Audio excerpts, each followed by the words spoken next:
자, 오늘 설교 제목입니다. 어버이 주를 맞이하여서 우리 설교 제목 이렇게 정해봤습니다. 같이 읽겠습니다. 시작. 하늘에 계신 아버지 하나님의 뜻. 네, 우리 아버지가 이 세상에 아버지가 이렇게 있죠. 그런데 또 하늘에도 아버지가 계셔요, 안 계셔요? 네, 아버지가 이렇게 계시죠. 지상의 아버지는 이렇게 모델입니다. 하늘 아버지의 모델 이렇게 있죠. 그래서 아버지라는 어떤 존재가 있는 것, 또 자녀라는 존재가 있는 것, 하나님이 아버지고 우리가 자녀라는 것을 이제 가르쳐 주고 이렇게 있는 거예요. 여러분, 지상의 삶은 끝납니다. 사실은 이제 이 영혼, 천국에서의 영혼의 삶에 비해서는 아주 짧아요. 그러니까 우리로 좀 더 이해하기 위해서 이런 많은 모델들을 만들어줬죠. 그래서 오늘 특별히 어버이 주일인데, 특별히 하늘에 계신 우리 아버지에 대해서, 그리고 그 아버지가 우리를 향하여 말씀하시는 그 뜻들이 무엇인지를 우리가 다시 한번 배워보는 시간을 가져보도록 이렇게 하겠습니다. 우리가 이제 하나님이 태초에 하나님의 형상대로 우리를 이렇게 만들었다고 하잖아요. 그래서 우리 하나님은 어떤 하나님이에요? 어떤 하나님? 창조주 하나님이죠. 그래서 우리가 늘 기억해야 합니다. 다른 종교의 많은 신들은 다 가짜예요. 자기들이 만들었다고 하는데 만든 적이 없어요. 그래서 나중에 이 세상이 끝나고 심판 받는 날 그들이 깜짝 놀랄 거. 우리는 우리 신이 우리 세상을 만든 줄 알았고 인간을 만든 줄 알았는데 그것이 다 모래와 같이 다 허물어지는 거. 다 거짓이었네. 그런데 우리가 믿는 하나님, 성경의 하나님은 이 여호와 하나님은 뭐예요? 어떤 하나님? 창조주 하나님. 그런데 성경에서 또 하나 가르쳐 주는 게 있어요. 하나님께서 이제 표현을 저렇게 했는데 하늘에 계시죠. 하늘 보좌에 계신 우리 하나님. 그 하나님이 누구를 만들었어요? 처음에 아담을 만들었어요. 아담을 만들었어요. 그래서 성경에서 계속해서 이제 가르쳐 주는 게 뭐냐. 나는 너를 만들었다, 창조했다도 가르쳐 주지만 계속해서 이제 가르쳐 주는 이 단어가 있어요. 하나님은 누구다? 아버지다. 왜? 아버지가 너를 낳았기 때문에. 그래서 만들었지만 이제 낳았기 때문에. 아버지는 자녀를 있게 하죠. 우리가 왜 존재합니까? 부모를 통해서 낳아졌기 때문에 우리가 지금 이 땅에서 살고 있고 또 우리가 천국에 갈 수 있게 됐지 않겠습니까? 우리가 천국에 가면 우리 아버지가 나를 낳아준 거에 대해서 어마어마하게 감사 이렇게 할 겁니다. 왜? 낳아줬기 때문에 내가 천국에 올 수 있게 되었으니까. 하나님께서 인간을 만들어줬기 때문에 에덴 동산에 살 수 있게 되었으니까. 그래서 이 아버지, 지상의 아버지는 사실 들어보면 막 정말 술 많이 취해서 자녀 때리고 막 이런 과거에 특히나 이제 옛날에는 또 못 살았기 때문에 여러 가지 어떤 아버지에 대한 안 좋은 기억들이 너무나도 많이 있잖아요. 그런데 우리가 그 기억에 빠지면 안 됩니다. 우리가 아버지의 모델, 아버지라는 그 이름 속에 누구를 항상 기억해야 돼요? 하나님 아버지, 하나님이 아버지 되시면 우리가 늘 기억해야 합니다. 그래서 하나님 아버지는 실수하지 않는 하나님이 아니시고 완벽하신 하나님이시고 우리를 지금도 사랑하시는 하나님이십니다. 그러니까 우리가 자꾸 이 땅에서의 어떤 상황과 여건과 어떤 이 세상이 제일 힘든 게 관계잖아요. 이런 것들을 통해서 하나님의 이름과 하나님의 관계와 하나님의 그 영광과 그래서 자꾸 까먹게 하려고 하는 게 사탄이 얻은 거죠. 그래서 이 땅에 죄로 들어온 거예요. 그러니까 우리가 삶을 자꾸 성경에서 이겨내라고 하는 것은 너가 이김이 뭐에 영광이 된다? 하나님께 영광이 된다.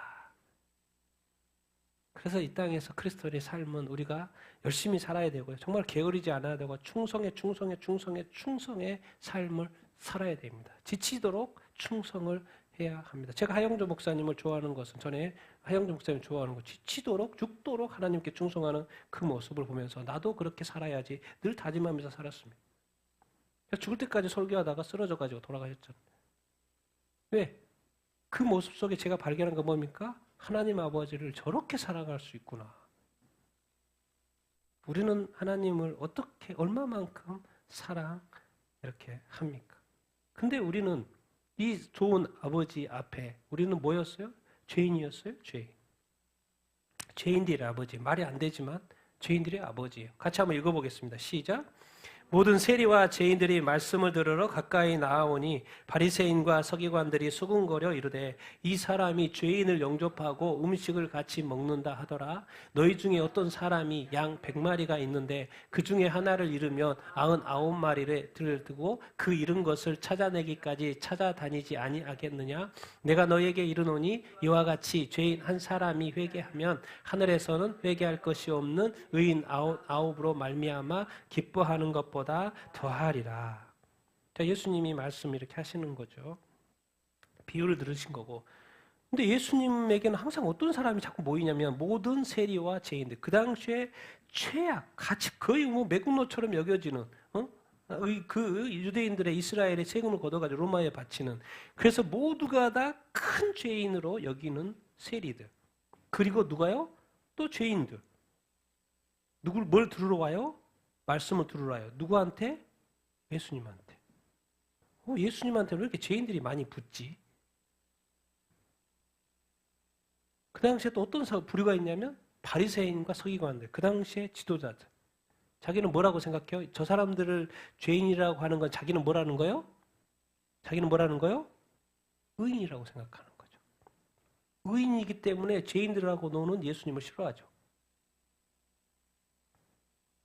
예수님이 죄인들을 용접하고 음식을 같이 먹네. 근데 나는 종교지도자는 의인이야. 도대체 왜 저러지? 이해가 안 됐죠. 여러분들은 죄인들하고 친구입니까? 의인들이라고 생각하는 사람들하고 친구입니까? 여러분들 유명한 사람들하고 친구 되기를 원해요. 가난하고 좀 이렇게 못 살고 또 이렇게 좀 꾸질꾸질한 사람하고 친구 되기를 원해요.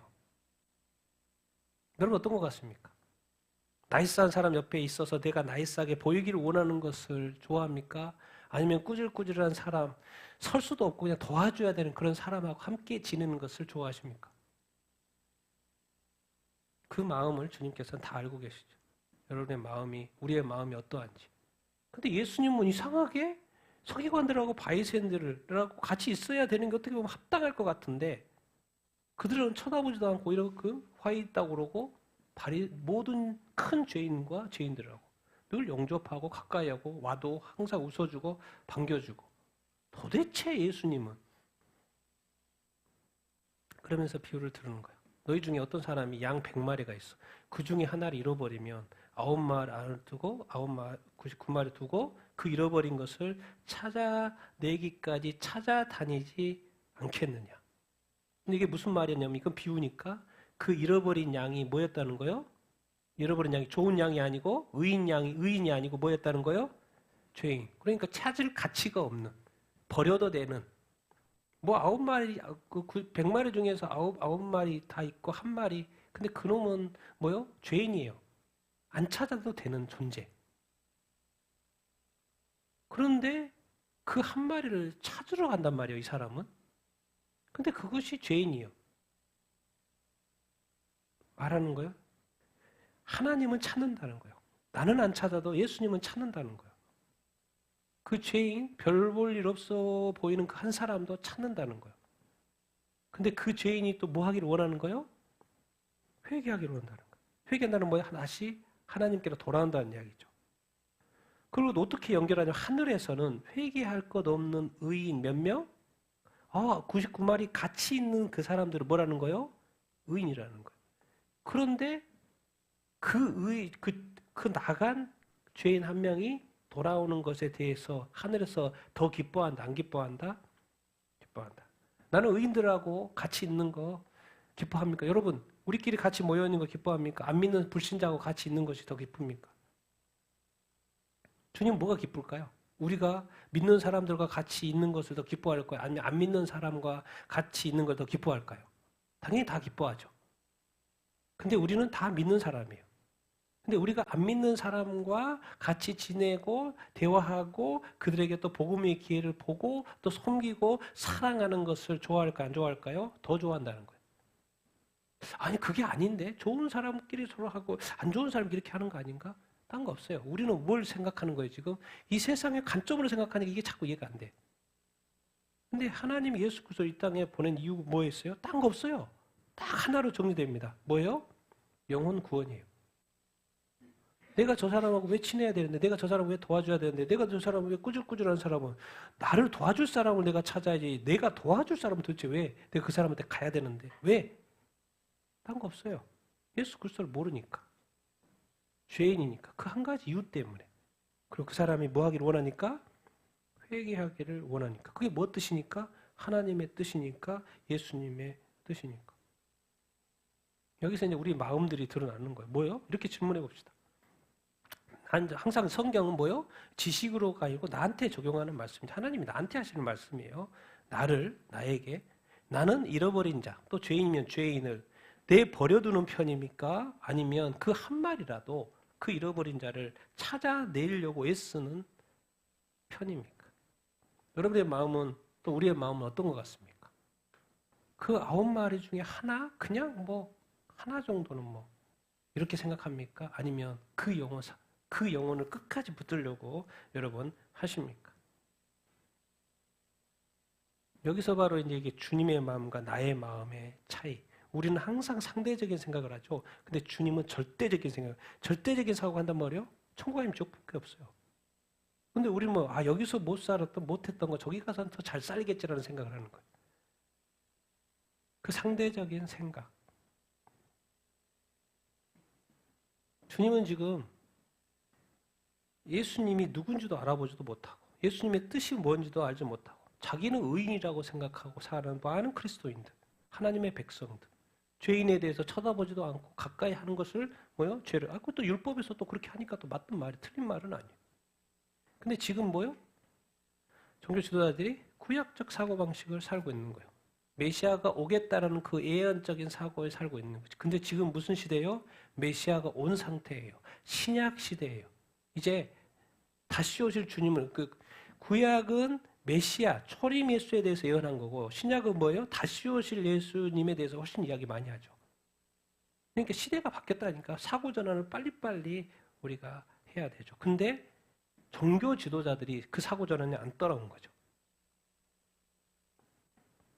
그런데 그것을 누가 보여주는 거예요? 어떻게 살아야 되는지 예수님이 직접 보여주고 있는 거죠. 그래서 우리가 성경을 읽는 거예요. 예수님의 삶을 자꾸 돌이켜보는 거예요. 내가 어떻게 살아야 되는지. 잘못하다가는 내가 어떤 사고로 살 수 있어요? 자기는 늘 예수 잘 믿는다고 생각하고 나는 의인이라고 생각하고 바리새인들과 서기관처럼 살 수 있어요. 그리고 죄인들에서 엄청 싫어하죠.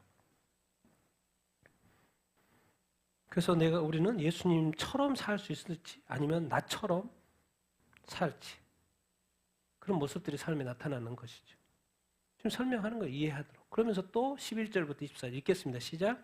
또 이르시되 어떤 사람에게 두 아들이 있는데 그 둘째가 아버지에게 말하되 아버지여 재산 중에서 내게 돌아올 분깃을 내게 주소서. 각각 나눠주었더니 그 둘째 아들이 먼 나라에 가 허랑방탕하여 그 재산을 낭비하더니 다 없앤 후 그 나라에 크게 흉년이 들어 그가 비로소 궁핍한지라. 돼지 먹는 쥐염 열매로 배로 채우고자 하되 내가 일어나 아버지께 가서 이르기를 아버지 내가 하늘과 아버지께 죄를 지었사오니 이 내 아들은 죽었다가 다시 살아났으며 내가 잃었다가 다시 얻었노라 하니 그들이 즐거워하더라. 우리 탕자의 비유죠. 너무나도 유명한 탕자의 비유. 당연히 이제 아버지는 첫째 아들, 둘째 아들한테 재산을 나눠줄 생각이 있었고, 그런데 먼저 이제 선수 친 거죠. 둘째 아들이 아버지 나한테 좀 재산 좀 이렇게 주십시오. 아버지는 또 좋은데 그래 네가 한번 열심히 살라고 그러는구나. 그래서 재산을 딱 줬는데 알고 봤더니 먼 나라에 가가지고 어떻게 쓴 거예요? 재산을 허랑방탕하게 쓴 거였어요. 아버지 의도하고도 틀렸다고. 자기 삶도 이렇게 살면 안 되는데 그냥 허랑방탕하게 살고 어느새 그 재산이 다 어떻게 된 거예요? 다 낭비된 거예요. 그래서 다 낭비돼서 없어졌어. 그런데 또 뭐가 안 받쳐져요? 이 날씨였던 이 기후가 안 받쳐져. 흉년이 또 들어버려. 이제 결국 뭐가 된 거예요? 이제 바닥까지. 그래서 이제 뭘 먹어요? 돼지들이 먹는 열매를 먹는 거예요. 돼지 사료를 먹게끔 된 거예요. 누가요? 인간이. 그 이제 인간이 아닌 거죠. 이 정도 되면 인간이 아닌 거예요. 왜? 돼지 사료 먹고 있으니까. 돼지하고 똑같이 돼지 사료 먹으니까. 그것이 돼지와 같이 되어버린 그만큼 추락하고 낮아진 그 영혼, 사람이 돼지가 되어버린 이 상황. 어떻게 해야 돼? 어떻게 해야 돼? 어떻게 해야 돼? 근데 놀라운 것은 이 바닥에서 자기 자신의 현실, 자기 자신의 어려움, 그것에 빠져 있을 수밖에 없는 이 상황인데, 이 상황에 누구를 생각하냐면, 내가 이런 어디에 간다는 생각을 하는 거예요? 누구한테? 아버지를. 여기에서의 이제 성공 포인트, 인생의 성공 포인트. 여러분, 우리 절대로 우리 그리스도인들은요, 어떻게 안 믿는 사람 어쩔 수 없지만, 우리 안 믿는 사람도 사실 자기들은 신을 믿기 때문에 올수 차원에 달려갑니다. 급한 일 있을 때. 근데 우리 그리스도인들은 항상 내 자신의 어떤 상황의 여건에 머물러 있으면 안 됩니다. 왜 그런 것을 하나님이 허락할까요? 모르셔서 허락한 게 아니죠. 그 상황을 허락해요. 어쨌든 우리 인생은 엎치락뒤치락 할 거예요. 그게 중요한 거예요, 하나님 아버지는. 하나님 뭘 보시는 거예요? 모든 상황 속에서 누구를 찾는가를 보는 거예요. 누구요? 아버지 하나님. 하나님은 이 모든 진짜 이 100 최고로 잘 된 거하고 정말 0.1% 최고로 안 된 그 사람, 죽지만 않으면 살아있는 그 목숨 달랑달랑하는 그 사람 모든 것을 다 허락하십니다. 유일하게 하나 보는 거 있어요. 이거는 하나님이 다 조절할 수 있어. 하루아침에 해결할 수 있어. 그래서 그 100사람이 뭐 다 상황이 처한상이 틀린데 그 100사람에게 요구하는 거 딱 한 가지가 있어. 누구를 생각하는지 아는지를 보는 거예요. 누구요? 하나님 아버지. 여러분의 삶 가운데 정말 여러분 하나님을 늘 생각하면서 삽니까? 모든 상황 속에서 하나님이 떠올려집니까? 하나님을 이렇게 찾습니까? 근데 놀라운 거 하나님을 찾는다는 의미가 뭐지? 하나님을 찾는다는 의미가 뭐지? 근데 인생의 어떤 나라 끝까지 추락한 그 영혼이 아버지를 떠올리는데 갑자기 무슨 생각이 바로 드냐면 아버지, 내가 하늘과 아버지께 뭘 지었다? 뭘 언급해요? 그럼 이 둘째 아들이 생각하는 죄는 내가 지금 성공하지 않은 죄를 말하는 건가? 그것을 고백한단 말인 건가? 무슨 죄지? 아니, 아버지가 주신 돈을 다 낭비해버린 그 죄에 대해서 말하는 건가? 뭔 죄를 고백하고 있는 것이지? 근데 자기가 죄를 지었다고 생각하는 거예요. 심지어 아버지도, 그 실제 실존 아버지도 그렇고, 하늘에 있는 하나님께도, 하늘에게도 내가 죄를 지었다. 그러니까는 이 죄라는 언급을 한다는 거예요. 그러니까 우리가 이제 깨달아야 될 건 뭐냐. 하나님이 왜 우리 어떤 삶의 여러 가지 어떤 요소들을 허락합니까? 하나님이 아버지가 있고 내가 자녀인데 내가 어려움에 처해 있잖아요. 그거를 통해서 누구를 찾아야 돼요? 아버지를 찾아야 돼요. 근데 아버지를 찾으면 자동으로 어떤 생각이 드냐면 이 죄가 생각이 나게끔 돼 있어요. 아버지는 항상 이래요. 내 아들은 이제 나중에 상황 돌아가고 아버지 돌아오고 막 소 잡고 막 잔치 베풀죠. 그러면서 하는 말. 내 아들은 뭐 했다가 다시 살았다는 거요? 죽었다. 죽어버려서 끝나는 것으로 끝나지 않고 죽으려고 하는 그 찬스에서 누구를 찾았다는 거요? 찾아왔다는 거요? 아버지를 찾아왔다는 거. 또 내가 잃어버렸어. 도망 나가버렸으니까. 그런데 다시 뭐 했어요? 돌아왔으니까 다시 얻은 거예요. 그러니까 기뻐해야 안 기뻐해야 돼요? 기뻐. 이제 또 종들하고 다 잔치 준비하면서 다. 그래서 우리가 이제 발견하는 이런 거죠. 그래서 여기서 뭘 가르쳐 주려고 하지? 하나님의 아버지는 마음은 같이 있는 아들이나 떠난 아들이나 다 똑같아요. 항상 동일합니다. 아버지의 마음, 하나님의 마음 항상 동일해요. 그런데 꼭 아들은 이런 갈리죠. 항상 하나님과 아버지와 함께 있는 아들. 그런데 하나님을 떠난 아들, 또 아버지를 떠난 아들, 두 부류를 항상 나눠줘요. 근데 놀라운 것은 아버지는 부자야. 근데 아버지가 모든 것을 가지고 있고 아버지와 함께 있는 이 아들은 그 여기 내용상의 탕자에 비해서 아들은 뭐예요? 원망해. 놀랍죠? 하나님과 함께 있는 아버지와 함께 있는데 원망해.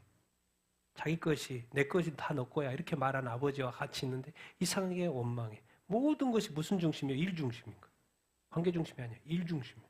나 일 열심히 하는데 내가 일을 열심히 하는데 뭐 소 한 마리도 안 잡아주더니 나갔다 온 아들 돌아왔다고 소를 잡아?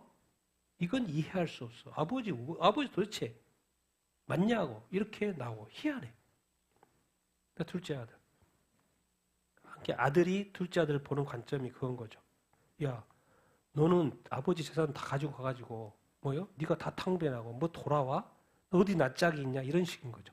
상대적인 생각. 아들은 아들 입장에서만 생각하는 거예요. 아버지의 마음이 없는 거죠.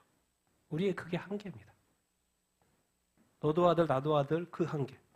아버지를 떠났고 하나님을 떠났어. 근데 다시 돌아왔단 말이에요. 다시 돌아오는 사람에 대해서 어떻게 대하냐. 아들은 그야말로 그 아들로서 대하고 아버지는 또 다르게 대하죠. 우리가 가져야 될 건 그 아버지의 마음인 거죠. 왜? 아버지의 마음은 어떤 마음? 절대적인 마음인 거예요. 둘째 아들에게는 아버지에게 뭐가 중요해요? 그 둘째 아들의 그 생명이 중요해요. 둘째 아들이 모든 재산을 다 잃어버려도 그건 중요하지 않아요. 왜? 모든 것은 누구한테 다 있으니까? 아버지에게 있으니까. 그러면 도대체 이것을 뭘 깨닫게 하려고 하는 거예요? 결국 둘째 아들이 가치는 있었지만 뭘 깨닫지 못한 거예요? 그 아버지의 가치를 깨닫지 못했던 거예요. 그래서 이것을 허락해가지고 다시 돌이키게 하는 거예요. 그래도 또 가치 있는 또 아들은 또 뭘 깨달아요? 그 귀함을 깨달아요? 못 깨달아요? 아버지의 그 귀함을 깨닫지 못하는 거예요. 참 아이러니죠. 이게 바로 어떻게 보면 인간이고 타락한 인간의 어떤 본성이면 본성 이렇게인 것을 우리가 하나님 어쨌든 이 모든 걸 통해서 깨닫게 하신 거예요. 원망한 아들을 보면서 원망하지 말아야지 또 깨닫게 하시는 거고 떠났다가 다시 돌아온 그 아들 모두 우리 사람들은 왜 우리가 죄인이지? 여기서 이제 발견해야 되는 건 뭐예요? 죄인은 무엇을 죄인이라고 그러는 거예요? 성공하지 못했기 때문에 죄인이라고 하는 게 아니죠. 돈을 다 낭비했기 때문에 죄인이라고 하는 게 아니에요. 뭐가 죄인이라는 거예요? 하나님을 뭐 한 게 죄? 하나님을 떠난 것이 죄인 거예요. 도대체 왜 뭔 죄를 고백하지? 다 잃어버린 죄가 아니고 하나님을 떠난 죄. 우리는 다 자기가 열심히 해보려고 하나님을 떠나죠. 요즘에 교회를 떠난 사람이 얼마나 많습니까? 열심히 살아보려고 떠나는 거 아니에요? 자기가 지옥 가려고 떠나는 사람은 없겠죠. 열심히 살아보려고 떠나고죠.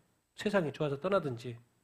근데 죄라는 게 뭐냐? 여기서 다시 한번 발견한 것은 하나님을 떠난 게 죄라. 내가 하늘과 아버지께 죄를 지었습니다.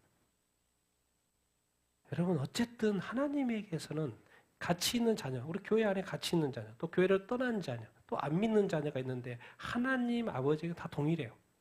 그리고 떠났던 자는 계속 돌아오기를 원하고 또 가치 있는 자녀들은 뭐예요? 더 풍성하게 되고 더 축복하게 되기를 이렇게 원하고. 근데 하나님의 마음은 항상 똑같은데 아들의 마음이 틀리고 또 돌아온 아들의 마음이 틀리고. 근데 이제 마음으로 보면 한번 떠났다가 나온 자의 마음이 더 낮아졌죠. 그러니까 또 아버지를 정확히 보죠. 그래서 아버지께 감사하죠. 근데 가치 있는 아들은 뭐예요? 우리가 신앙생활 오래되다 보면 자동으로 하나님을 원망해요, 안 해요? 원망하죠. 불평하죠. 늘 하나님이 함께 있는데 이상하게 불평해. 하나님은 떠난 적이 없고 늘 동행하고 있는데도 불평해. 희한하죠. 아버지의 마음이 없는 거죠, 우리는. 뭐예요? 상대적인 생각. 왜? 남은 잘 되고 나는 안 되고, 남은 행복하고 나는 행복하지 않고, 남은 성공하고 나는 성공하지 않기 때문에 아버지가 함께하고 있는 그것조차도 보는 시각이 흐트러져 버려요. 참 이게 바로 이제 천국에 가야지 회복될 것일 수도 이렇게 있는데 하나님은 어쨌든 우리로 하여금 이 둘째 아들처럼 밑바닥까지 경험하게 하는 것은 네가 거기서 밑바닥에서 살라는 이야기 아니죠. 누구한테 돌아오라? 누구한테 돌아오라? 누구한테 돌아오라? 하나님께로 돌아오라. 왜? 하나님은 너의 아버지, 나의 아버지니까. 우리는 자꾸 하나님을 신으로 막 이렇게 경배하고 예배하는 걸 하는데 이제는 하나님이 뭐예요? 아버지예요. 아버지. 나는 하나님의 자녀다. 성경에 많은 표현이 있잖아요. 하나님은 나의 아버지니까 나를 영원히 버리지 않아요. 세상에 아버지, 부모는 나를 버릴 수 있어도 뭐요? 하나님은 나를 버리지 않아요. 그러니까 우리는 항상 하나님께로 뭐 하면 돼요? 돌아가면 되는 거예요. 그래서 여러분 이렇게 하나님께 죄를 지었더라도 하나님을 떠났더라도 다시 하나님께로 돌아가는 습관이 있게 되기를 예수님의 이름으로 축원드립니다. 하나님을 찾는 자가, 하나님께 돌아오는 자가 그것이 성공입니다. 그것이 성공이에요. 그것이 부유함이에요. 그것이 기쁨이고 그것이 행복 이렇게 것이죠. 여러분 12절부터 18절 베드로전서 4장인데요. 같이 한번 읽어보겠습니다. 시작. 사랑하는 자이다 너희를 연단하려고 오는 불시험을 이상한 일 당하는 것 같이 이상히 여기지 말고 오히려 너희가 그리스도의 고난에 동참하는 것을 즐거워하라. 너희 중에 누구든지 살인이나 도둑질이나 악행이나 남의 일로 간섭하는 자로 고난을 받지 말려니와 만일 그리스도인의 고난을 받으면 부끄러워하지 말고 하나님의 집에서 심판을 시작할 때가 되었나니 만일 우리에게 먼저 하면 하나님의 복음을 순종하지 아니하는 자들의 그 마지막은 어떠하며 또 의인이 겨우 구원을 받으며 경건하지 아니한 자와 죄인은 어디에 서리요. 베드로전서 보니까 무엇을 말씀하시냐면 너희를 연단하려고 뭐가 올 거라는 거요? 불시험을. 이제 그 당시 이제 베드로 이렇게 시대에는 뭡니까? 교회가 세워지는데 엄청나게 교회에 어떤 박해가 오는 거죠. 그리고 거짓 선지자도 들어오고 거짓 교사들도 들어오고 그러니까 예수만 믿고 성경대로만 믿었다가 별의별 막 많은 것들이 막 돌아와서 막 들어와가지고 복잡해. 막 거짓 것을 가르치고 거짓 선지자, 거짓 교사들, 거짓 예언을 하고 막 복잡하고 있는 거예요. 여러분 놀라운 것은 성경의 구조는 정말 대단합니다. 예수 그리스도의 복음으로 사복음서를 시작하죠. 그 다음에 사도행전이죠. 그 다음에 어디에 보내는 편지들이에요 다? 먼저 교회들에 보내는 편지죠. 근데 이상하게 교회들에게 보내는 편지로 신학이 마무리되지 않아요. 요한계시록도 있죠. 그 전에. 또 뭐가 있어요? 각 사람에게 보내는 편지로 끝나요. 히브리서 유대인들에게. 야고보서. 또 뭐예요? 디도서. 요한. 근데 뭐예요? 이거는 교회에게 보내는 편지가 아니고 누구한테 보내는 거예요? 각 사람에게. 교회로 시작을 했는데 이제 마무리를 7년 대화할 요한계시록 심판하기 전에 이제 각 사람에게 가르치는 것으로 끝나요. 놀랍지 않습니까? 그래서 우리가 이 집단의 어떤 교회도 중요하지만요. 항상 같이 휩쓸려가는 그런 신앙생활을 하면 안 됩니다. 항상 내가 교회에 있더라도 교회로 시작하지만 주님의 마지막 경고는 각 사람에게 경고하는 거예요. 사도들을 통해서. 왜? 사도 바울은 교회를 세웠잖아요. 그러니까 교회들을 편지하는 거고. 근데 또 다른 사도들은 뭐예요? 각 사도들한테, 각 사람 성도들한테 말을 하는 거예요. 교회가 아니라 교회인 그 성도들한테. 참 이 배열을 보면 정말 기가 막혀요. 그래서 결국에는 우리 교회도 잘 되지만 결국 여러분 한 사람 그 영혼이 잘 돼야 되죠. 마지막에는 그걸 점검해야 된다고 말을 하고 있는 것을 그런 구조만 봐도 많은 것을 깨달을 수 있습니다. 결국은 각각의 개인이에요. 너희를 뭐 하려고? 연단하려고 뭐 한다? 불씨름한다. 왜? 지금 연단하지 않으면 너는 다음 단계 못 견뎌. 그 말이에요.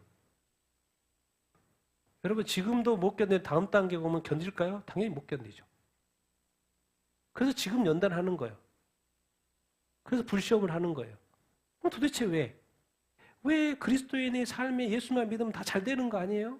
근데 알고 봤더니 뭐가 있었던 거예요? 그리스도에 뭐가 있어요? 남은 고난이 있었던 거예요. 예수 그리스도의 십자가 고난, 우리의 구원을 고난했는데 이제 교회 시대에 이 복음 전파를 위한 이 고난이 있었던 거예요. 그리스도에 뭐가 있었던 거예요? 남은 고난에 너희가 뭐 하기를 원했던 거예요? 참여하기를 원했던 거예요. 그러니까 우리가 이 땅에서 그리스도인으로 많은 받는 고통들 있죠. 우리는 그냥 내가 고통받는다 생각하지만 알고 보면 정확히 말해 영적인 관점에서 보면 뭐예요? 내가 지금 뭐에 참여하고 있는 거예요? 그리스도의 인으로서 뭐예요?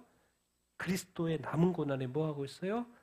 참여하고 이렇게 있는 거예요. 그러니까 세상이 받는 고난은 자기의 어떤 고난이에요. 그런데 우리 그리스도인은 어떻게든 영적인 공격 막 복잡하게 돼 있어요. 이것 같기도 저것 같기도 아닌 것 같기도 영적인 공격이 된 것 같기도 아니고 막 복잡하게 열려져. 그래서 정확하게 주는 거예요. 그리스도의 남은 고난이 뭔지. 15절. 너희 중에 누구든지 살인, 나쁜 짓을 해가지고 도둑질, 악행, 남의 일을 간섭하다가 고난을 받으면 안 돼. 이거는 그리스도의 남은 고난이 아니고 그것은 마땅히 세상의 법으로도 범죄라고 정해져 있는. 그러니까 이런 고난을 받은 것은 하나님하고 하면 상관없어요. 그냥 자기가 잘못해가지고 자기가 처벌을 받는 거예요. 그건 네가 받아야지 당연히. 그건 네 고난은 건 네가 알아서 처리해. 그 말인 거야. 그런데 이 고난이 아니고 네가 예수 믿는 것 때문에 받는 고난은 부끄러워하지 마라. 오히려 즐거워해라. 너는 지금 어디에 참여하고 있다? 그리스도의 남은 고난에 참여하고 있다. 그러니까 알고 봤더니 그리스도인의 고난은 사실은 나의 고난 플러스 뭐가 있는 거예요? 그리스도의 고난이 짬뽕이 되어 있는 거예요. 어쩔 수 없습니다. 왜? 우리가 그리스도를 버리지 않는 이상, 그리스도를 떠나지 않는 이상, 교회를 떠나지 않는 이상. 그래서 이것을 명확하게 하기 위해서 그럼 어떻게? 자, 그리스도의 고난? 그런데 심판이 시작이 됐어. 이제 시작이 돼요? 시작이 됐는데 어디서부터 시작이 돼요? 어디서부터? 하나님의 집에서. 아니, 예수 믿으면 심판은 없는 거 아니야? 근데 예수계에서도 말하고 여기서도 그래요. 하나님의 집에서 심판이 뭐 한다? 시작이 됐다. 그러니까 하나님의 집에서 이제 심판이 됐으면 어떻게 보면 큰일 난 거잖아요. 그러니까 만일 우리가 먼저 우리한테 심판이 있으면 이거 어떻게? 우리가 그리스도인이 의인이잖아요. 의인이 겨우 구원받으면 어떻게 그 말하고 있는 거예요. 하나님의 집에서 심판이 시작이 된다는 거예요. 그러면 당연히 의인인 우리가 교회가 먼저 심판받고 겨우 구원을 받으면 하나님의 복음을 순종하지 않는 자는 불신자들 거 아니에요. 경건하지 아니하고 죄인들은 당연히 불신자들 거 아니에요. 그럼 이 사람들은 버티겠어? 당연히 못 버티죠. 우리도 겨우 버티는데. 그 말을 하고 있는 거예요. 아, 이게 구원이 지금 만만치가 않구나. 우리에게도 불시험이 있을 수 있구나. 근데 우리의 불신은 뭐예요? 목적이 분명히 있어요. 뭐 때문에? 연단하라고. 왜? 지금의 고난 아무것도 아니야. 이제 앞으로 더 큰 고난. 사도 바울. 뭘 그러는 거예요? 로마의 그 박해가 더 심하게. 그러니까 요한계시록 도대체 왜 준 거예요? 그 당시에 교회가 너무 핍박을 받으니까 앞으로 미래가 어떻게 될 것이라는 걸 미리 보여주고 뭐예요? 너는 끝까지 인내해야 된다는 걸 가르쳐 준 거죠. 앞으로 보십시오. 이 시대에 이제 7년 대환란 시대에 이 적그리스도의 시대의 교회의 어떤 박해는 어마어마할 겁니다. 상상도 못할. 지금은 박해받는 지역에서의 교회의 고통이지만 지금 뭐예요? 한국 플러스 미국 다 모든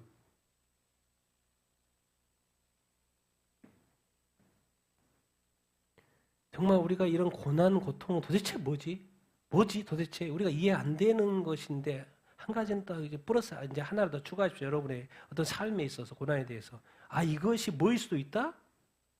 그리스도의 고난에 참여하는 것이고 내가 그리스도인으로서 고난은 받는 것일 수도 있겠구나. 뭐 앞에서? 요한계시록 심판 앞에서, 최후 심판 앞에서, 하나님 앞에서의 심판 앞에서. 그리고 결국 이런 불시험이라든가 연단이 뭐예요? 나를 뭐 하는 거예요? 깨우는 거예요. 나를 깨우는 거예요. 나를 깨우는 거예요. 나를 깨어나게 하는 거예요. 왜? 내가 일이 너무 잘 돼. 그럼 세상 속에서 일하고. 우리 그리스도인들 일 잘 되면 뭐예요? 교회 떠나고 주일 바빠지고 주일 안 오잖아요. 근데 왜 안 되지? 그리고 하나님께 기도하다가 천국 가는 게 낫죠. 잘 되고 좋아하고 기쁘고 즐겁고 누리다가 지옥 가는 것보다는. 왜? 기억해요. 고난만 생각하지 말고 하나님부터 뭐가 있다는 것을 심판 고난의 끝이 아니야. 심판이 끝이야. 너에게는 고난일 수 있지만 하나님에게는 심판이 끝인 거죠. 그러면 당연히 하나님은 지금 왜 이런 불시험을 하고 이렇게 하는 건가? 뭘 주려고 하는 거예요? 어떤 사람이 되게 하려고? 이기는 자가 돼. 왜? 많은 그리스도인이 질 거라는 걸 알고 있기 때문에. 그리고 지금 자유주의 국가에서 뭐 스스로 자기 자신을 채찍질하는 것이지 뭐 남이 채찍질하는 건 없잖아요. 다른 나라에서는 핍박받는 나라에서 다른 사람이 채찍질하는 거고 우리 자유주의 국가는 자기가 채찍질하고 자기가 교회 떠나고 자기가 그렇게 하는 거지. 그런데 성경은 왜 뒤로 가면 갈수록 왜 자꾸 이겨야 된다 그렇게 말을 하지? 믿음이라는 것도 없어요 이제. 이겨야 된다 이기는 대로 바뀌어버리지? 아, 지금 나를 연단하는구나. 지금 나를 불시험하는구나. 지금 나를 강건케 하는구나. 나에게 뭔가 좀 더 무장시키는구나. 뭐 할 수 있도록? 승리할 수 있도록 승리한 힘을 줄 수 있도록. 여러분 그리스도인의 삶이요 영적 전쟁이고 아주 큰 전쟁입니다. 그냥 만만한 게 아니에요, 여러분. 교회 다니니까 뭐 모든 것이 다 되고 있는 거죠. 여러분 쉽게 말해볼까요? 방언한다고 다 천국 갑니까?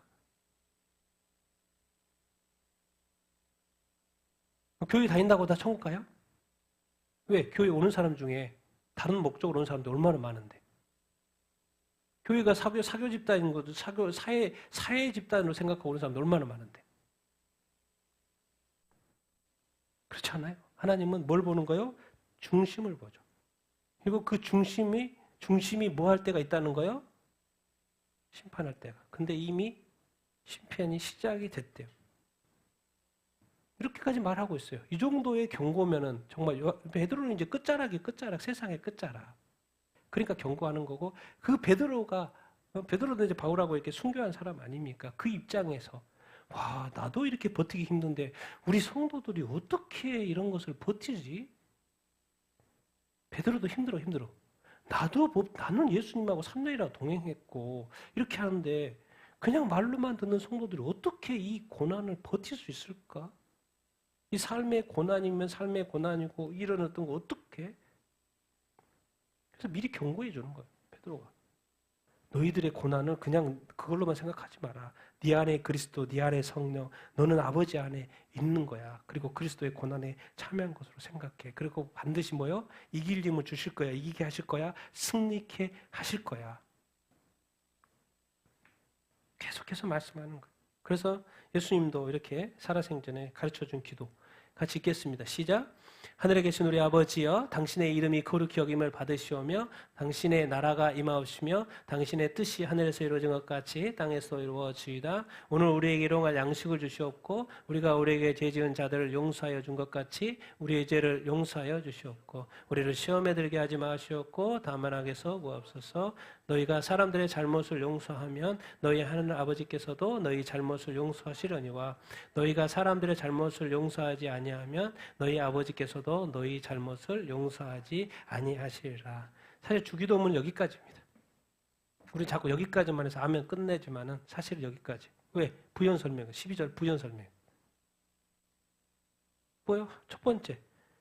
아버지는 이 땅에 있는 아버지가 아니에요. 어디도 아버지가 계신다는 거요? 하늘의 아버지. 하늘의 아버지의 뜻이 있다는 거예요. 그 하늘 아버지의 뜻이 뭐예요? 하나님의 이름. 원래 원어상으로는 당신이 있습니다. 나의 유어. 당신의 이름, 당신의 나라, 하나님의 나라, 하나님의 이름, 하나님의 뜻. 하늘에서도 당연히 땅에서도 이루어지기를 우리가 구해야 된다는 거예요. 그러니까 첫 번째는 항상 하나님의 나라, 먼저 하나님의 나라를 구하라. 하나님 나라의 그 관점의 기도를 해야 돼요. 우리가 급할 때는 우리가 급한 기도하지만 항상 우리 생각에 뭐가 들어있다는 것을 하나님한테 늘 알려줘야 돼요. 나에게는 하나님의 나라가 있고 먼저 내가 급한 것도 있지만 하나님의 나라, 하나님의 이름을 먼저 구합니다라고 먼저 나한테 하나님한테 아뢰고 이미 이제 왜 나의 모든 필요는 이미 다 하나님 알고 계셔요. 그리고 이제 또 구하라는 거예요. 뭐 자기 자신의 믿음을 위해서 신앙을 위해서 또 신앙의 승리를 위해서 구하라고 하면서 몇 가지 알려주는 거예요. 2, 3, 4. 일용할 양식은 뭐예요? 생존의 문제예요. 생존의 문제. 지금 얼마나 기아 상태로 못 먹어가지고 죽는 사람이 얼마나 많습니까? 생존의 문제. 먹어야지 살지. 그러니까 먹기 위해서 또 일하는 거 아니에요? 당연히 구해야 된다는 거죠. 살기라도 일해야지. 일용할 양식. 당연히 생존의 문제. 두 번째는 뭐예요? 두 번째는 너무 중요해가지고 이 14, 15절 다시 부연 설명하고 있어요. 우리가 우리에게 죄 지은 자들을 용서한 것 같이 우리의 죄를 뭐 해주고?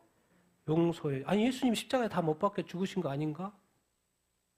그걸로 끝인 줄 알았는데 예수님이 우리한테 알려줘요.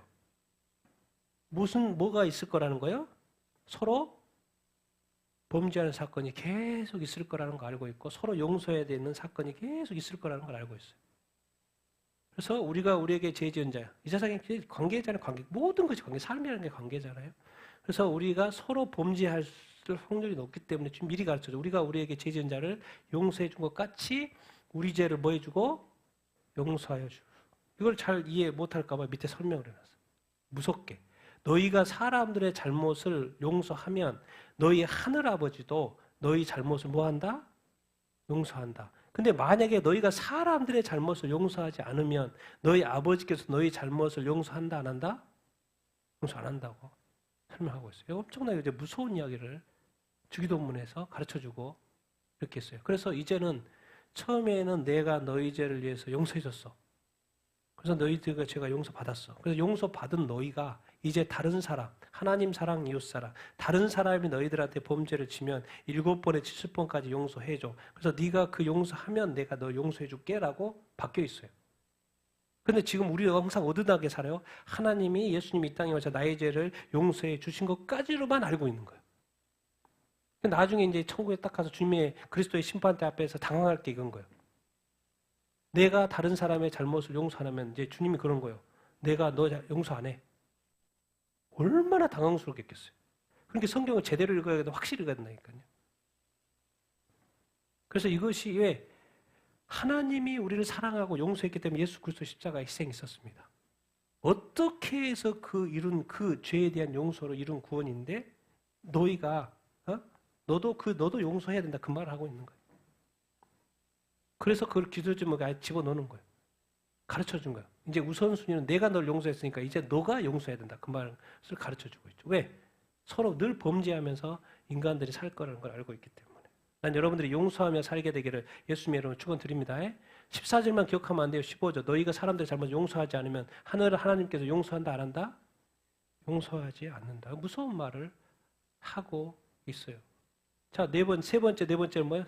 시험 들게 하지 마시고 세상의 유혹이 있고 악의 공격이 끊임없이 있을 거라는 거. 이것을 대비해서 하고 미리미리 기도하라고 가르쳐 주고 이렇게 있습니다. 그래서 주기도문은 주님이 우리한테 항상 하면서 기도하라고 가르쳐 준 것을 이렇게 아니겠습니까? 정말 성경에 보면 우리가 어떻게 살아야 될지 정확하게 다 알려주고 있어요. 그러니까 결국은 성경에 우리가 해야 될 건 뭐예요? 순종하는 것밖에 없어요. 정말 주님이 말씀하시는 대로 그대로 뭐 하면 돼요? 순종하면 됩니다. 도대체 왜 이렇게 또 이렇게 하라고 하십니까? 힘든데요? 해야 돼요? 말아야 돼요? 해야 돼. 왜? 마지막 말씀. 이것 때문에 같이 읽겠습니다. 시작. 내 아버지의 뜻은 아들을 보고 믿는 자마다 영생을 얻는 이것이니 마지막 날에 내가 이를 다시 살리리라. 나더러 주여 주여 하는 자마다 천국에 다 들어갈 것이 아니요 다만 하늘에 계신 내 아버지의 뜻대로 행하는 자라야 들어가리라. 뭐 때문에요? 이 마지막 때 때문에 그래요. 마지막 때는 뭐가 있어요? 심판이 있어요. 그러니까 심판에서 네가 죄가 거들먹 들춰지지 않도록 그 죄를 뭐해라? 사전에 다 제거하고 올라와라. 그 심판터에 서라. 그래서 너는 상만 받도록 해라. 아니 네가 줄 상이 50이고 네가 받을 벌이 만약에 막 100이라고 해봅시다. 그럼 어떻게 되는 거예요 도대체? 그래서 어떻게 산 거예요? 그런 일이 없도록 사전에 다 정리하고 와라. 하나님 그걸 뭐 힘들지 모르겠습니까? 어려울지 모르겠습니까? 다 알고 있죠. 그런 모두에게 말하는 거예요. 내가 너 상황을 생각했으면 내가 너를 왜 십자가에 못 박아 죽어? 상황 따지지 말고 조건 따지지 말고 명한 대로 순종해. 내 아버지의 뜻, 하늘 아버지의 뜻은 아들을 보고 믿는 자마다 뭐예요? 영생. 근데 또 마태복음 예수님이 주여 주여 다 믿는 자가 주여 주여 하는데 다 천국에 못 들어간대. 주여 주여 하는데도 못 들어가면 어떻게 주를 믿는데 왜 못 들어가요? 야, 넌 믿음이 뭔 줄 아니? 하늘에 계신 내 아버지의 멋대로 뜻대로 뭐 하는 자? 행하는 자. 믿음만 있으면 가는 거예요. 야, 믿음만 하고 네 마음대로 살고 네 신앙 보니까 10%밖에 안 돼. 90%는 뭐예요? 네 마음대로. 이게 뭐에 걸리는 거예요? 아버지 뜻대로 사는 것이 없어. 다 90%는 자기 뜻대로 살아. 그럼 믿음은 또 확실해. 그럼 교회 다니죠. 믿음은 10%. 교회 절대 안 빠져. 주일 성수에. 근데 행함이 90%는 다 자기 생각, 자기 뜻대로. 순종이 없어. 말씀을 보지 않아. 읽지 않아. 기도해라 근데 기도하지도 않아. 순종해라도 순종하지 않아. 뜻대로 살지 않아. 그럼 주여 주여. 그럼 내 천국에 들어가요? 못 들어가요? 궁금해지잖아요. 이미 궁금해지기 시작한 사람은 의심해 봐야 돼. 왜? 내가 예수 그리스도 믿으면 확실히 천국 간다고 믿어야지. 왜 의심해? 왜 의심하는 거예요? 여기서 딸리거든. 어디서 딸려요? 내가 하나님의 말씀대로 안 사는 것 같대. 그러면 약간 두렵고 떨림이 있죠. 그러지 말라는 거예요. 믿음대로 살라는 거예요. 세상과 양다리 거치지 말고 오직 성경이 진리인 줄 알아. 말씀대로만 살라고 가르쳐 주고 있는 거예요. 야, 너는 왜 이렇게 마지막 의식이 없어? 종말 의식이 없어? 사도 바울도 종말 의식, 베드로도 종말 의식, 모든 초대교회 사람들 다 종말 의식. 그래서 주님 다시 오실 줄 알았어. 그래서 다들 두려움과 떨림에 살았어. 그래서 끝까지 믿음을 박해 가운데도 지켰어. 근데 우리는 너무 널널하게 살고 있죠. 같이 읽겠습니다. 시작.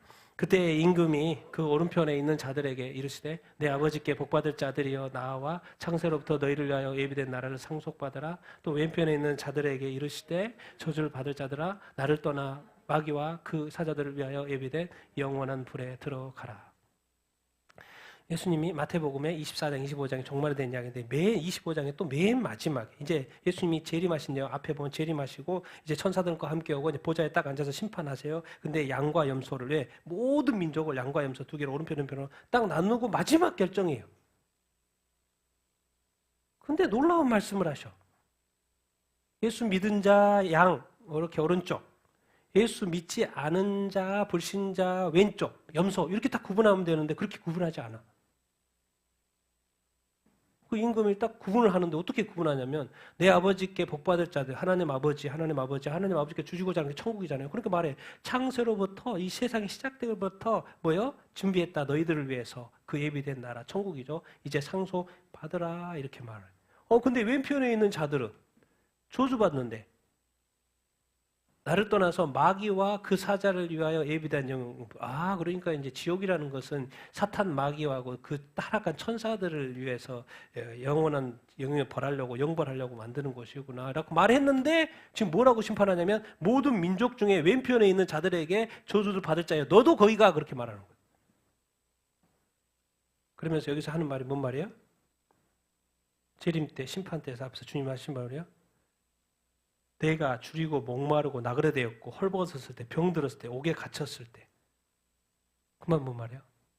형제들이 내 여기에 있는데 형제 같이 있는 내 형제 중에 제자들 지금 같이 있잖아요. 내 형제 중에 줄이고 목마르고 나그네되고 헐벗었고 병들었고 옥에 갇혔던 이런 거에 너 관심이 있었니? 그리고 그들에 대해서 그 도움을 주려고 했니?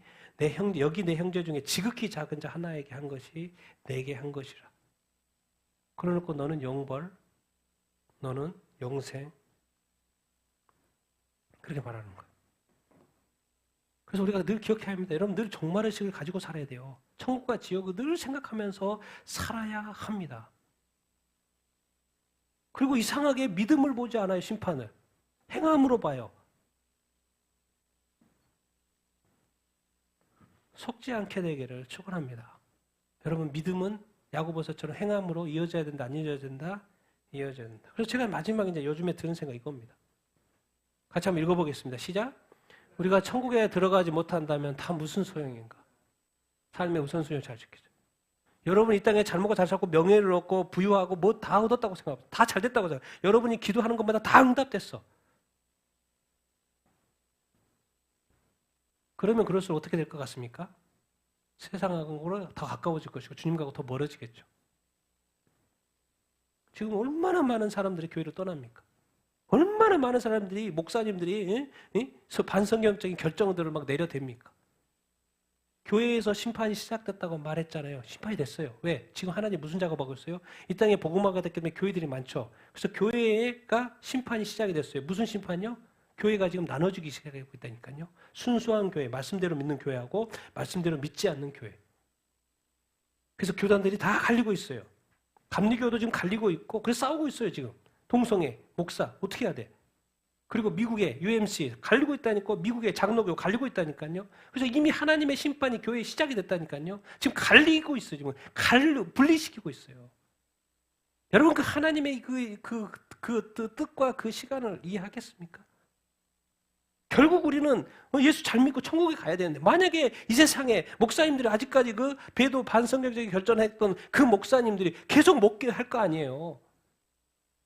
그 반성경적인 성경대로 가르칠 거 아니에요. 그게 무슨 소용이냐고. 그게 무슨 소용이냐고. 그게 신앙생활에 무슨 의미가 있냐고요. 하나님의 뜻대로 행하지 않은데. 여러분, 여러분의 신앙에 대해서 정말 진지해야 합니다.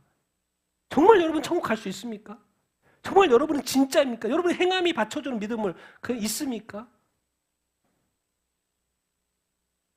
입술의 고백이 말고 정말 삶이 따라와주고 이제 우선순위 잘 정해야 된다니까요. 삶의 우선순위. 여러분의 삶의 우선순위 뭡니까? 주일성수, 또 예배, 기도, 말씀, 순종. 그게 있어야 된다니까요. 삶의 우선순위가. 세상은 너무나도 좋아서 즐길 것들이 너무나도 많다니까요. 그러니까 모든 것들이 자꾸 이 하나님 믿는 것에 대해서는 자꾸 우선순위에서 밀려요. 그거 지키지 않으면 주님 오늘 갑자기 오신다고 하셨는데 큰일 납니다. 큰일 나요. 주님이 재림의 심판대에서 뭐 믿음 보고 있습니까? 믿음이 진짜인지를 보고 있는 거죠. 지금 교회는 다 믿음 가지고 있어요. 근데 교회 안에는 지금 진짜 믿음과 가짜 믿음이 같이 있다니까요. 난 여러분들이 진짜 믿음을 갖게 되기를 예수님의 이름으로 축원드립니다. 그리고 다 천국에 갈 수 있게 되기를 바랍니다. 하나님의 말씀대로만 믿게 되기를 바랍니다. 그 말씀에 순종하는 삶을 살게 되기를 예수님의 이름으로 축원드립니다. 창세로부터 우리를 위하여 준비된 그 나라에 가야지 마귀를 처벌하려고 만드신 그 지옥의 영원한 불에 왜 들어갑니까? 정신 차리시고 여러분 끝까지 이 그리스도의 고난에 참여하는 여러분들이 다 되기를 예수님의 이름으로 축원드립니다. 하늘 아버지, 제가 지금 오늘 이 어버이 주일날 우리 아버지 되신 분들 어떻게 우리가 살아야 될까 그걸 이야기하다가 언뜻 드는 생각이 우리 하나님 아버지라면 지금 어떤 생각을 우리를 향해서 가지고 있고 하고 싶어 할까 그런 생각이 자꾸 들어서 제가 오늘 하나님 아버지의 뜻이 뭔가를 지금 말하고 싶어서 오늘 이렇게 지금 말하고 이렇게 했습니다. 하나님께서 우리를 위하여 예배하신 그 천국에 네가 못 들어온 일이 없도록 해야 된다.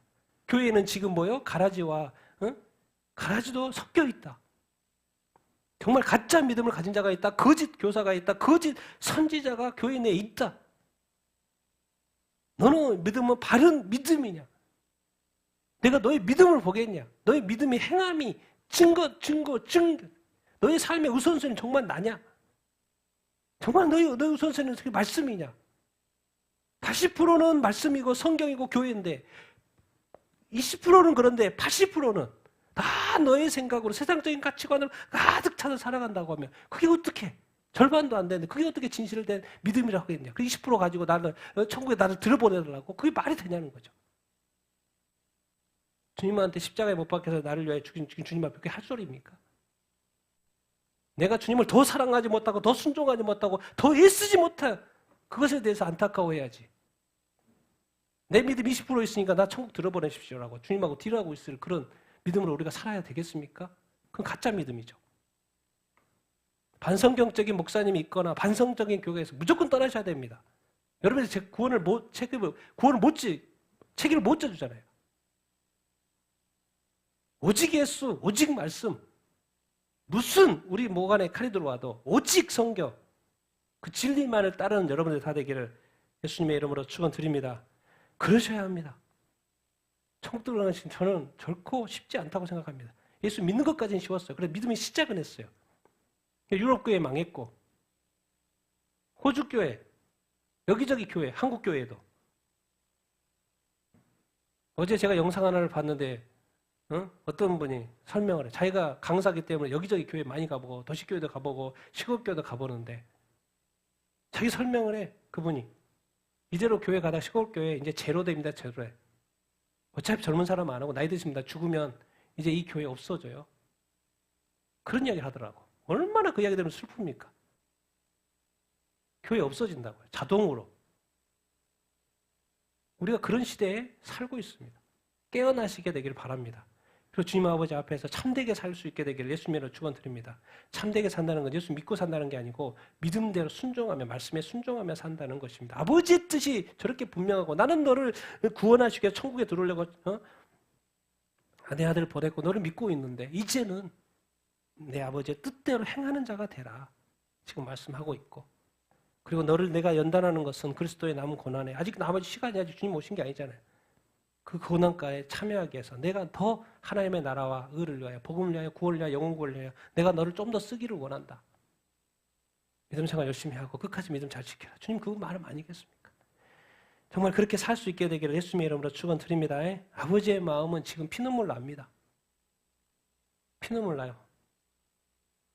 근데 그 피눈물이 다른 사람이 모르겠는데 그것이 나라면 그거 어떻게 합니까? 정말 우리는 우리 그 주님의 하나님의 그 눈에서 피눈물이 아니라 정말 이렇게 즐거움과 기쁨과 행복을 드리는 신앙생활 할 수 있게 되기를 예수님의 이름으로 축원드립니다.